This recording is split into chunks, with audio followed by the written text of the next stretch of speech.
We greet our friends everywhere with Chapter 27 of Ninepence in Her Pocket, the story of Gladys Aylward. This is another in the series, Stories of Great Christians, and comes to you from the radio studios of the Moody Bible Institute in Chicago.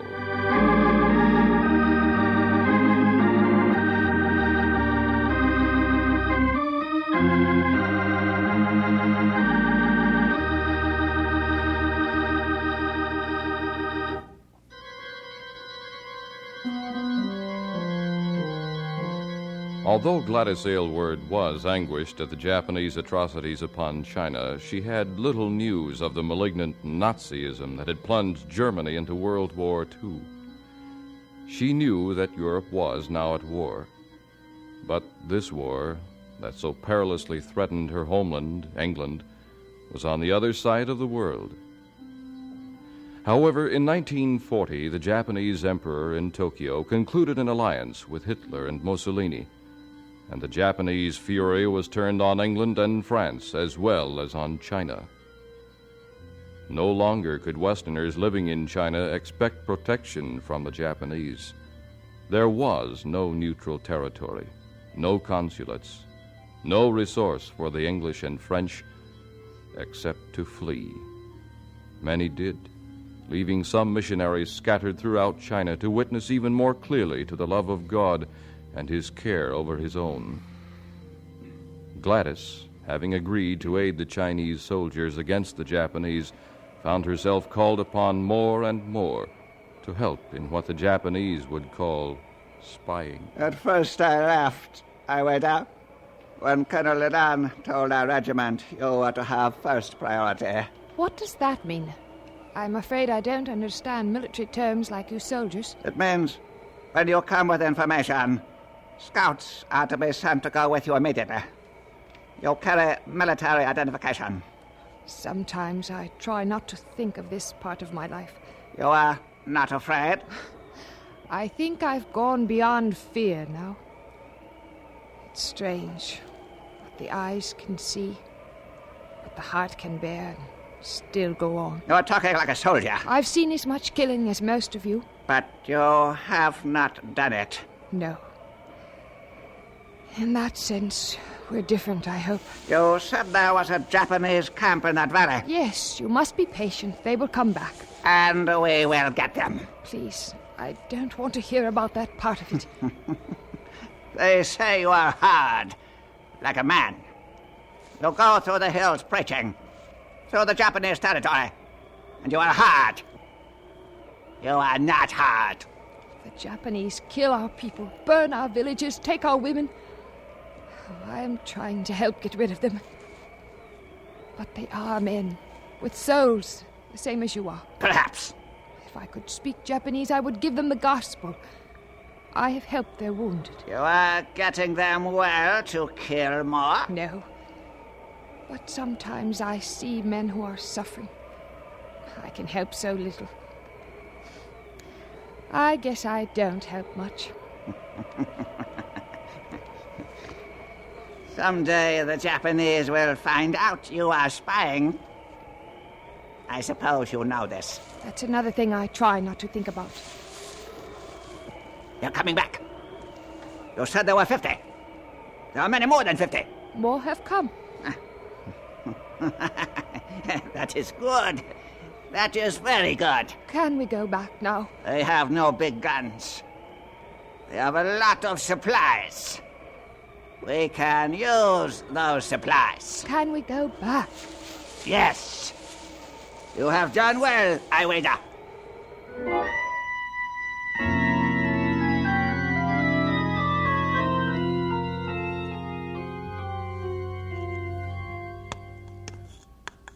We are most honored that you eat at our village, Aylward.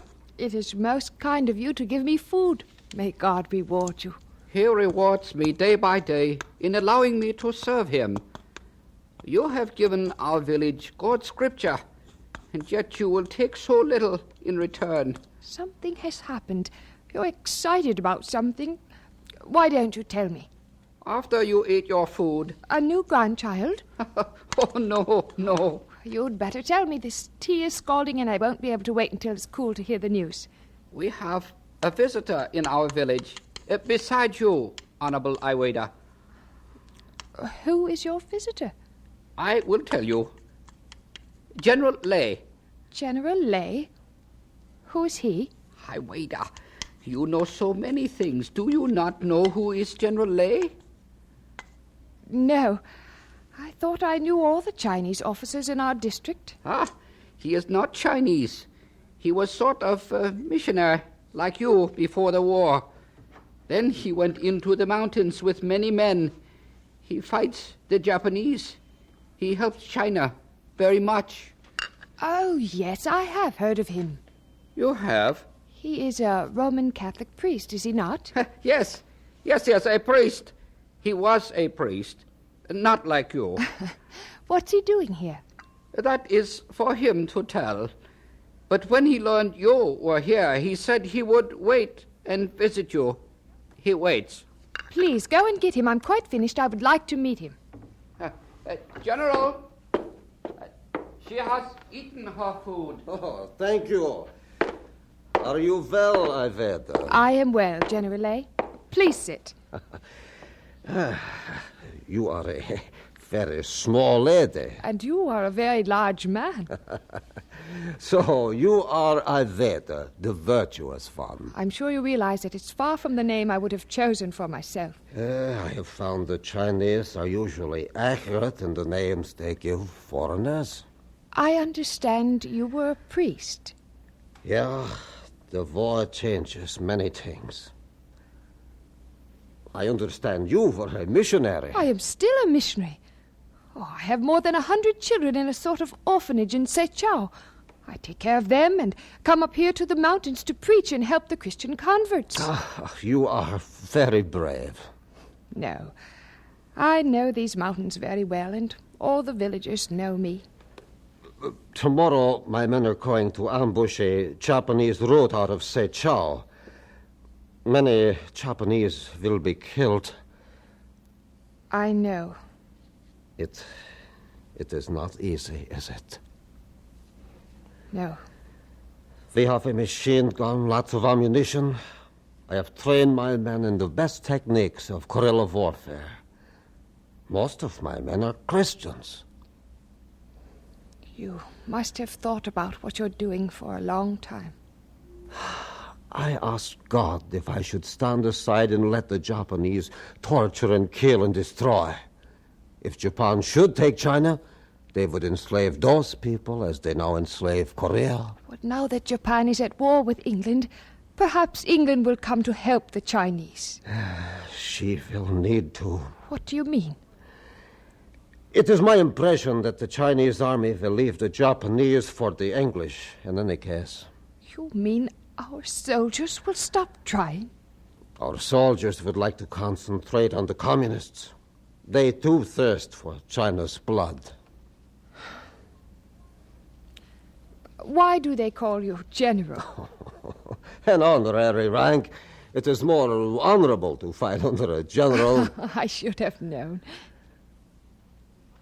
Have you been spying long? I wish that word... Don't be squeamish. A few months. Remarkable. What? That you have not been caught. Well, you see, the Japanese let me through their lines because I am a Bible woman. I slip in and out. They're used to me.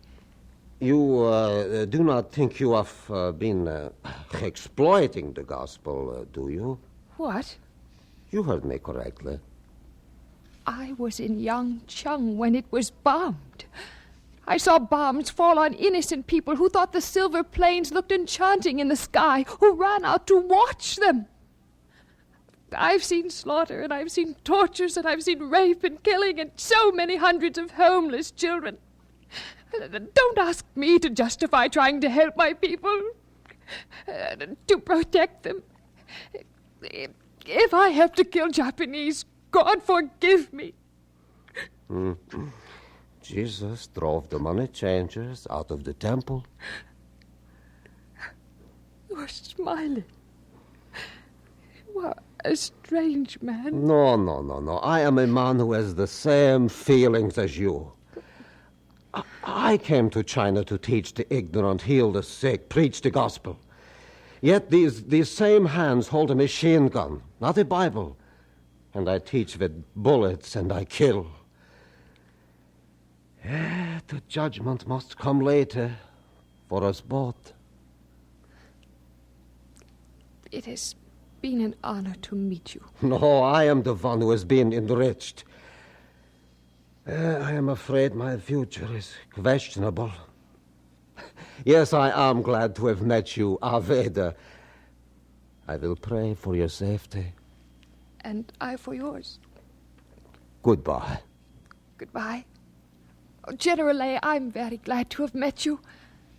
I will be at the mission in St. Chow if you should have an emergency.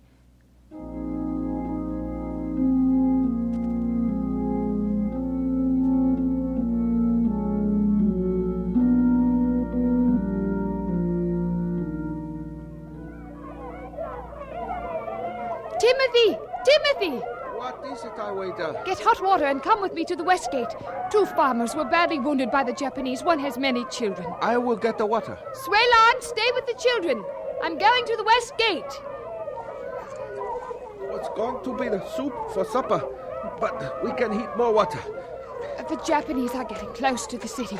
I'm afraid they have been fighting so long for St. Chow. If they take the city, they will come to anger. I'm so glad Jean Davis and the Davis children are gone. You did not go. I am Chinese. They are British. Japanese are fighting their country too. They would kill them.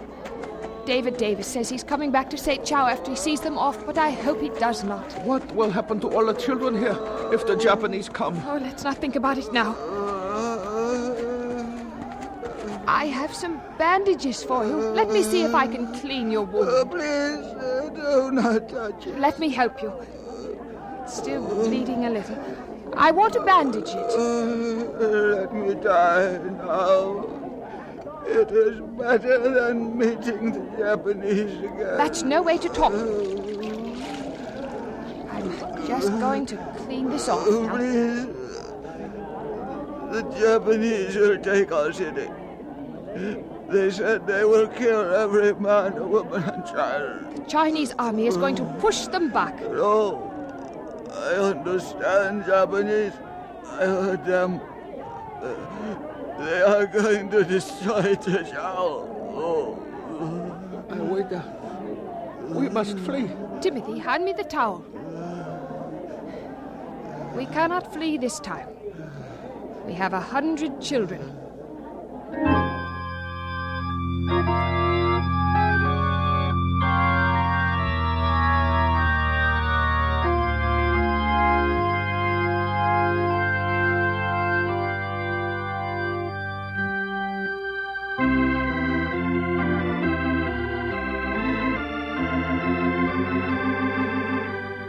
You've heard Chapter 27 of Ninepence in Her Pocket, the story of Gladys Aylward. We realize the life stories of great men and women of God of other generations are a constant encouragement for people to live for Christ today.